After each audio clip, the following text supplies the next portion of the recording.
எல்லோருக்கும் வணக்கம். நான் இப்போ சொல்லப் போகிற ரெசிபி என்னன்னு பார்த்தீங்கன்னா, வெஜிடபிள் உப்புமா. இதுக்கு என்னென்ன பொருள் தேவைன்னு நம்ம பார்க்கலாம். தேவையானது வந்து ரவை 1 கப்பு, கேரட்டு, பீன்ஸு, பச்சை பட்டாணி, உருளைக்கிழங்கு இதெல்லாம் நமக்கு தேவையான அளவு. சரிங்களா? எல்லாமே சேர்ந்து 1 கப் எடுத்துக்கங்க. தக்காளி வந்து 2, வெங்காயம் வந்து 50 கிராம், பச்சை மிளகாய் வந்து 2, இஞ்சி பூண்டு பேஸ்ட்டு 1 டீஸ்பூன் எடுத்துக்கங்க. தேங்காய் துருவல் வந்து 1 டேபிள் ஸ்பூன் எடுத்துங்க. கடுகு, ஜீரகம், கடலைப்பருப்பு இதெல்லாம் தாளிக்கிறதுக்கு மஞ்சத்தூள் 1 சிட்டிகை எடுத்துங்க. கறிவேப்பிலையும் கொத்தமல்லியும் சிறிதளவு. எண்ணெய் வந்து எண்ணெயும் உப்பும் தேவையான அளவு. இது எப்படி செய்யணும்னா, கடாயில் வந்து நம்ம ரவாவை வந்து வறுத்து வச்சுருக்கணும். சரிங்களா? வெறும் வாணலியில் வறுத்து வச்சுட்டு, வாணலியை எம்டி வாணலி அடுப்பில் வச்சு எண்ணெய் ஊற்றி கடுகு இதை போட்டு பொரிஞ்சவொடனே தான் ஜீரகம் போடணும். சரிங்களா?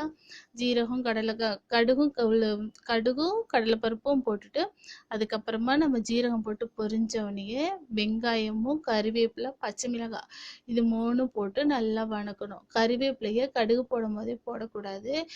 ஏன்னாக்கா கடுகு வந்து கறிவேப்பிலை வந்து கரிஞ்சு ஒன்றும் இல்லாமல் போயிடும். வெங்காயம் போடும்போது போட்டு இது நல்லா லைட் ப்ரௌன் ஆகும்போது தக்காளி போட்டு நல்லா வணக்கிடணும். தக்காளி போட்டு வணக்கி எண்ணெய் பிரிஞ்சு வர ஸ்டேஜில் இஞ்சி பூண்டு பேஸ்ட்டு போடணும். இஞ்சி பூண்டு பேஸ்ட்டு போட்டு நல்லா வணக்கணும். நல்லா வணக்கின உடனேயே அந்த பச்சை வாசம் போனதுக்கு அப்புறமா நம்ம நறுக்கி வச்ச காய்கறிகள் எல்லாம் அதில் போட்டு நல்லா வணக்கணும்.